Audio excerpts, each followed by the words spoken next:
يا مساء الفل، عاملين ايه؟ النهارده بقى حبيت اختار لكم وصفه سهله جدا. اكله المصريين دايما او اللي دايما متواجده على السفره المصريه، وهي صينيه البطاطس بالفراخ او بالاوراق. يعني عادي ممكن تعملي ده او ده. انا بعشقها جدا، لو عملتيها بالطريقه بتاعتي دي هتطلع معاكي في منتهى الجمال، وكل اللي بيدوقها هيسال على طريقتها والطعم الاصيل او اللمعه الجميله اللي احنا دايما بنحبها في الفراخ. لايك وشير واشتراك دايما كده ليا، علشان يوصلكوا كل اشعاراتي وكل جديد مني. اول حاجه بنجهز الاوراق بتاعتي. انا هنا كنت جايبه كيلو و600 جرام من الاوراق، حوالي 3 اوراق كبار، الحجم هنا كان كبير. بدات ان انا اغسلهم وانقعهم في المحلول اللي احنا دايما متعودين عليه، اللي هي بقى ايه، عندنا خل وليمون وعندنا حبايه من الطماطم وملح. ونبدا ان احنا ننقع فيها الفراخ بعد ما نغسلها لمده ساعه كامله. هتجيبها بقى كده وهصفيها من الميه تماما، ونبدا نعمل فيها فتحات بسيطه بالشكل ده. الفتحات دي بتفرق في شكل الفراخ لما بتكون محطوطه في الصينيه، وكمان طعمها لما بتتشرب كده من التخديعه اللي احنا بنحطها او كميه التوابل اللي احنا بنحطها. نجهز بقى كده البصل. معايا هنا 3 بصلات كبار، عاملاهم كده حلقات او مقطعاهم حلقات. وفلفل الوان بقى مقطعاه شرايح، وده اختياري. لكن الفلفل مع البصل بالشكل ده، معلقه من الكمون، معلقه من الفلفل الاسود، وعليهم معلقه من الملح، وشويه كده من مرقه الدجاج الفوريه. ونبدا بقى ندعكهم مع بعض. التلاتة دول بجد مخليين طعم الفراخ او هيخلولك طعم الفراخ في حتة تانية. نبدأ اهم حاجة ان احنا ندعك كويس جدا، علشان ندخل كل التوابل مع بعضها. نبدأ بقى نجهز البطاطس بتاعتنا. انا معايا هنا كيلو ونص من البطاطس، انا مقطعاها حلقات بالشكل ده. وهنا الحلقات بنقطعها في الوسط، لا رفيعة قوي ولا سميكة قوي، بحيث ان هي تستوي مع الفراخ كويس. نبدأ برضو نضيف البطاطس وقلبناهم بقى مع بعض. ونجيب بقى الاوراق بتاعتنا. انا دايما بحط الاوراق على وش البطاطس، علشان كده هي بتستوي من الهوا. يعني بمجرد ما انت بتحطيها، بعض الناس تقولي طب هتستوي ازاي، في ناس بتحطها في القاع من تحت، لكن ده طبعا بيبقى غلط. هي كده بتنزل الدسامة على البطاطس وبقية الخضار، وطعمها كمان بيبقى حلو جدا.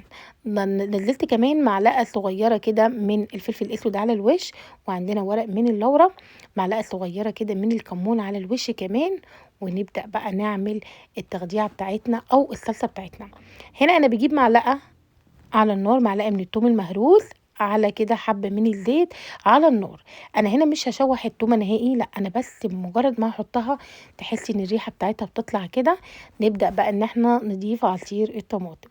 هنا بعض الناس بتحط الطماطم نيه على البطاطس على طول والدنيا بتبقى تمام، لكن بالطريقه دي بجد مع التومه، ولما بتاخد كده قلبه على النار بتطلع اولا الميه بتاعتها مع البخار، وبتبقى الطعم هنا مختلف تماما. حتى اللون، يعني ان لما بتضيفي التخديعة بالشكل ده اللون هنا بيختلف تماما، بتبقى اللون هنا غامق شوية من غير ما نحط بابريكا ولا نحط اي حاجة.